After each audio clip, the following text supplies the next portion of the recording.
به بخش دوم گزارش ما از کاروانسرای زرد خوش آمدین. سلام تقدیم میکنم به همه شما بیننده‌های عزیز. ما بعد از اینکه کاروانسرای زرد در معرفی کردیم در گزارش قبلی که شما تماشا کردیم، بعد عزیزان اینجی ما رو دعوت کردن به خربزه خوردن و نوش جان کردن خربزه که بسیار هم مزه‌دار بود. نوش جان کردیم در آغاز گزارش.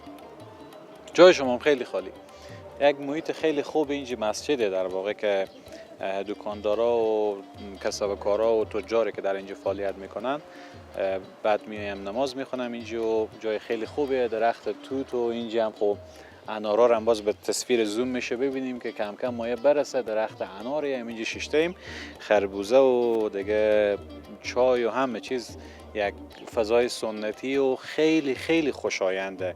اینا رو به خاطر ایت توضیح میدم مو به مو که همه خوبه برای شما شریک بسازم. معرفی میشیم با دوستایی که در کنار ما هستن و از کاروبار و زندگی در این محیط بیشتر میپرسیم. سلام، وقت شما بخیر، معرفی بکنید. سلام علیکم، خیلی خوش آمدین به اینجا. نوید عزیز هستم، کارمند شرکت تجارتی حکمت هستی.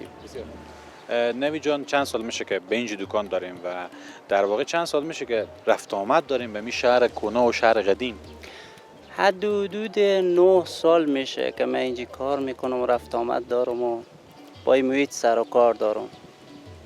9 سال. خب ما در گزارش قبلی گفتیم که اینجا در واقع مورد بیمیری در واقع قرار گرفته. یک مکان ارزشمنده که شما وقتی به هر جای دنیا سفر میکنیم میبینیم که چقدر ارزش داره بنای تاریخی.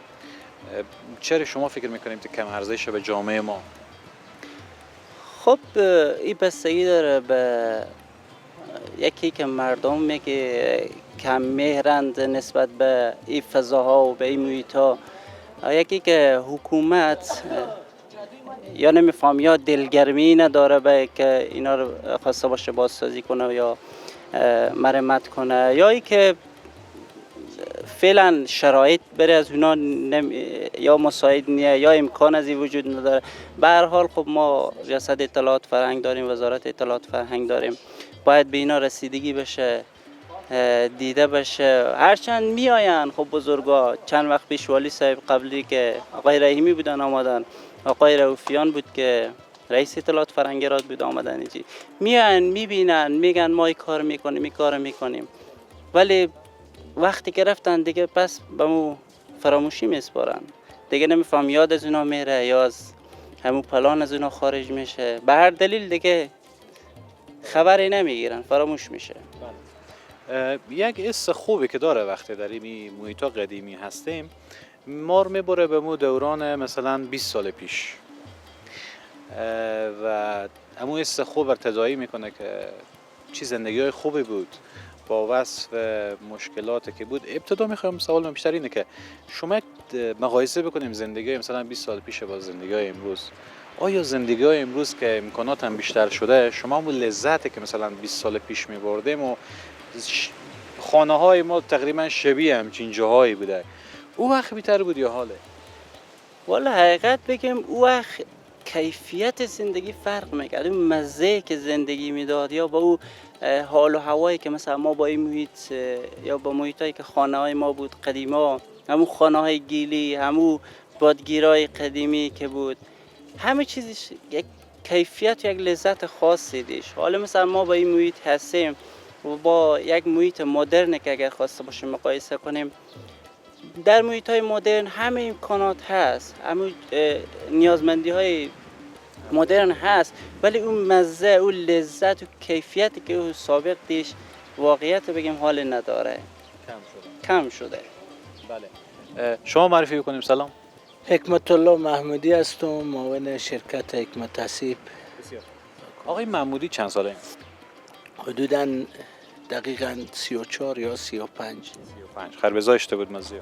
الان بخی با دهن ما خوشیرین بود، خدا کنه که شما واقعا عالیه و من میفهمم که بیننده ها ما، هموطن ها ما، همین قوم خشا ما و شما میشن بالاخره. همینایی که رفتن با خارج هموطن مونم دیگه، فرقی نمیکنه. اونا خیلی دل اینا تنگ برد از اینا. شما از کیفیت زندگی بگیم، چون ما فعلا در یک مکان کهنه ایم. وقتی اینجا آمدیم او خاطرات زندگی گذشته همگی رژه میره به جلو چشما ما. لذت مونده به زندگی های امروز؟ به زندگی های امروز مدرن است، پیشرفته شده، ولی کیفیت طبقی که از آقای نوید گفتند کیفیت زندگی های سابق کیفیت نداره. ما حدوداً امی دفتری که فعلا هست و ما اینجا کاروبار چایر میکنیم از سندمن بیشتره. خانه ما هم به می شهر کونه بوده که حدوداً ما یاد نمیدم، اون خیلی خود بودم، چند سال میشه که 20 چند سال میشه که ما از این منطقه رفتیم به طرف باغازدی رفتیم. زندگی های اونجی بهتر و روز به روز مدرن، منتها کیفیت زندگی هایی که خداوند رحمت کنه. جی آقا ما به این مکان، ما به این محله شهر کونه میگفتم که فعلا کوچی بیدالله جان همینجا ما خانه داریم. او کیفیت او زندگی ها، آرامش او زندگی ها تا این زندگی ها خیلی فرق میکنه. امکانات آسایش هسته ولی آرامش سابق، آرامش زندگی های سابق، لذت بردن زندگی های سابق فعلا موجود نیه. واقعا به این شکل من واقعا موافقم با این چیزی که شما گفتیم. مثلا اگر مقایسه بکنیم امروز تلفن های لوکس داریم، خانه های لوکس، خانه مثلا میری مبل نمیفهم سلطنتی و LCD 4K و دیگه یخچال ساید بای ساید و دو دره و دو دروازه و عرض کنم خدمت شما AC و همه امکانات متفوق العاده، میوه چند رقم، غذا دیگه حال خود رستوران دیگه زنگ میزنم بیاریم دم خونه سفارش میدم. اما به گذشته ایگه پا نبود و همون کیفیت ها بیشتر. بله 100%. خب ما به تایید صحبتشو میخوایم بگم که همه این امکاناتی که وجود داره خب دلیلای خاصی داره. همون امکاناتی که هست و همچنین قرصه کنترلا جان هم گفتن لذت ها هست، وسایل هست، آرامش نیه واقعیته. بله. و این تاثیر تکنولوژیه. اما یک بحث خیلی مهمه که خود شما میخوایم انجام بدیم اینه که مهر و محبت هایی که در گذشته داشتیم، دید و بازدید هایی که در گذشته داشتیم، آیا امروز داریم؟ آقای مقیمی عزیز نه خیلی فرق کرده، به حد فرق کرده که امروز اول خود میگم دیوم دیگه دوستار که به جامعه میبینم حدوداً به هفته اگر کسی از دوست خوب بره خبر بگیره و خیلی خوشحاله. همه چیز فرق کرده، مصروفیت ها، زندگی ها همینقدر که آسایش و تکنولوژی پیشرفته و امکانات شده، مهر و محبت ها کم شده و دنیا ما رو به خود مصروف کرده. دنیا ما رو به خود مصروف کرده. ما سابق همین کاروانسرای زد میاد نمیدم، قبلگاه ما خداوند رحمت کنه به ما قسم میکردن کلن همین منزل اول ازی برادرای اناردرگی بودن و همینجا چای فروشی میکردن و هم کار و بار دنیا خور میکردن، هم تجارت خور پیش میبردن، هم چنان از حال و احوال همدیگر خبر داشتن که تا حتی از قصای فامیلی همدیگر خبر داره. امروز دوستا بیترین دوست ما مریض میشه تا به شفاخانه میرسه ما خبر نمیشه. یه تو وقتایی شده که مثلا به شفاخانه یک روز دو روز بستر شده ما بعداً خبر شدیم. کلاً امی امکانات و وسایل و دنیا به شکل شده که مهر و محبت های سابق، آرامش های سابق، غذاهای سابق، کیفیت غذاهای سابق همه کم شده و فرق کرده. دقیقاً. حالا مثلا خدا خوب نشون نده ولی متاسفانه کشت و کشتار و قتل و فاتحه و جنازه دیگه روزی نیه که به یک کشور نباشه. یعنی روزی نیه که نه به مرگ طبیعی دیگه و انتحاری یا دوزی یا نمیفهم طالب زد یا کشت دیگه بالاخره یک کسی. یک کار خیلی باب شده در هرات، مثلا حتی می غمشیریکی هم کمتر شده. یک کسی مثلا کشته میشه یا فوت میکنه، یک پست به فیسبوک میگذارن در فضای مجازی، غمشریکی میکنم، بسم الله الله اکبر. یا خیلی از موارد دیگه. اینا به نظر شما باید فرهنگ سازی بشه که اینا مردم باید همچنان چون فرهنگ، چون مهر و محبت، چه از نگاه اخلاقی، چه از لحاظ فرهنگی، چه از لحاظ دینی هم که نگاه بکنیم، یک فرضیه که در غم و شادی همدیگر نزدیک شریک بشیم، در عیادت مریض از نزدیک شریک بشیم، نه که اکتفا بکنیم یک پست اینستاگرامی و فیسبوکی یا یک وایس به واتساپ بگذاریم. یکی از بدیها یا اتفاقات نامناسب که بگیم همینه. مثلا برمیگردم با گذشته به ادامه گپ حاجی غیر صاحب. قبلا آقا ما قصه میکنه، میگه ما شب نشینی ها داشتیم، با میرفتیم خانه، هم 7-8 نفر جمع می شدیم، شب میرفتیم یک جای کتاب مثلا غزلخوانی داشتیم، حافظ میخواندیم، مثنوی میخواندیم. یک کتابایی بود خب به نام رستم و سراب میخواندیم، داستان میخواندیم. دیگه نمیفهم کتابایی بود به نام نجما میخواندیم. با هم میشیشتیم، قصه میکردیم، چای میخوردیم، کیف میکردیم از زندگی. و همچنین سوالی که شما کردیم، فعلا همو عروسی ها، شادی ها، غما، همه فقط مختصی شده که ما به شبکه‌های اجتماعی اینستاگرام، فیسبوک بگیم عرض تسلیت و بمینا. حتی شاید به نزدیکترین کسام هم باشه، خب خیلی سرسری به او برخورد میکنیم، اشتراک نمیکنیم. همو در ید یک پست گذاشتن اکتفا میکنین، به زو اشتراک نمیکنیم. آیا تکنولوژی ما رو تنبل کرده؟ 100%. ما یاد نمیدونم، ما فعلا داخل دفتر خود یک چوتکه داریم. ما امروز خود ماشین حسابات جمع میکنیم، بازم از پیش ما غلط میشه، در حالی که ما مکتب هم بخوردیم، درس هم بخوندیم، همه چیز. ولی پدر ما، کاکا ما، کلونا ما خودی همو چوتکه فعلا هم موجوده. و در محاسبه میکردم یک دیناری بگم، سنتی بگم، هم تا بالا نمیشد. این یک چیز حتمیه که تکنولوژی ما تنبل کرده و ما مصروف دیگه چیزایی شدیم. تجملات روز، تجملات زندگی، تجملاتی که یک حالت نمایشی داره. 100% ما تکنولوژی تنبل کرده.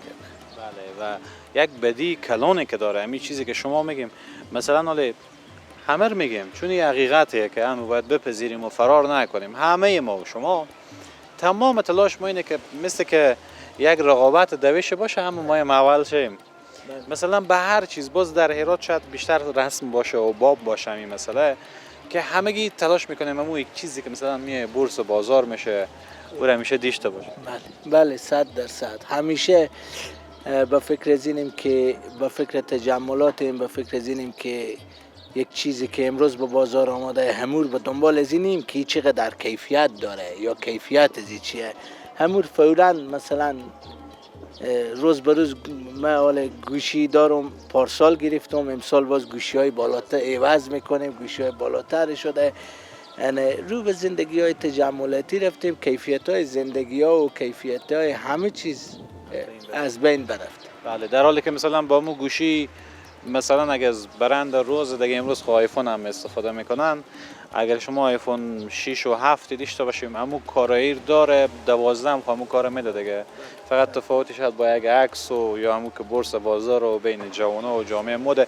ولی اصل مطلب چیه؟ ما چرا این مسائل بیننده‌های گرامی میگیم؟ به خاطری که ما باید از خواب غفلت بیدار بشیم. درسته؟ بله 100%. و آرامش واقعی، زندگی واقعی قربانی تجملات روزمره خود نکنیم ها.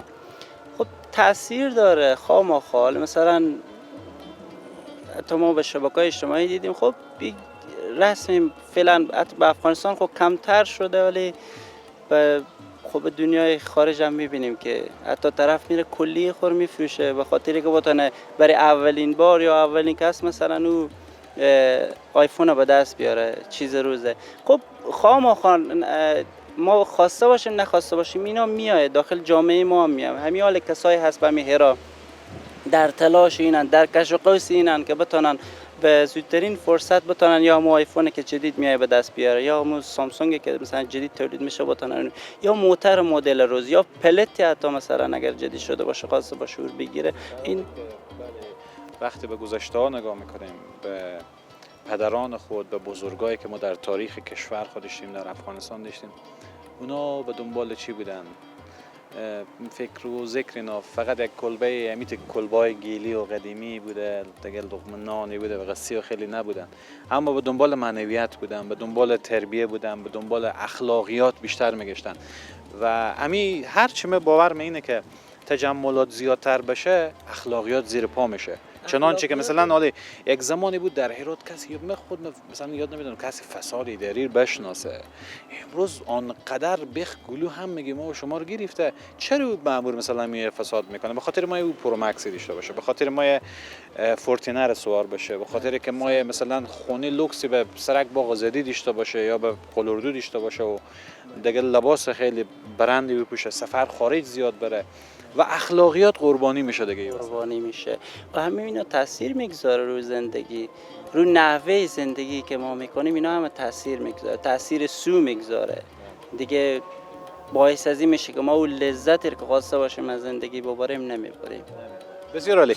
گزارش فوق‌العاده بود. من خیلی لذت بردم از صحبت‌های دو عزیزی که واقعا استفاده کردم از صحبت‌های شما و سپاس که در این محیط قدیمی و خیلی خوب همچین بحث‌های کردیم خود شما و خربزه فوق‌العاده بود. کام ما شیرین کرد مثل گپایی که در این برنامه داشتیم. حرف و حدیثی پیام اخیر. ممنونم از شما که تشریف آوردین به این فضای قدیمی، به این محیط قدیمی و رفتیم به چند سال قبل رفتیم. واقعیت مزه کرد، کیف کرد. ممنون از شما. پیام شما. تشکر خاصی میکنم از شما آقای سلیم جان مقیمی که تشریف آوردیم به این شهر کنی ما، باز به این کارمسرای قدیمی و انشالله ساعتی با شما بودیم بخی خوش گذشت. خدا کنه که شما هم لذت برده باشیم. سعادتمندی شما دوستان و تمام جوانای این شهر خور انشالله از درگاه زید منان خواهیم. سلامت باشیم، زنده باشیم. ما هم کیف کردیم و تشکر از مهمان نوازی شما و در اخیر با این شعر خداحافظی میکنم از شما، از حضور شما بینندای عزیز. شاعر میگه زندگی صحنه یکتای هنرمندی ماست، هر کسی نغمه خود خواند و از صحنه رود. صحنه پیوسته بجاست، خرم و نغمه که مردم بسپارند به یاد. وقت شما خوش.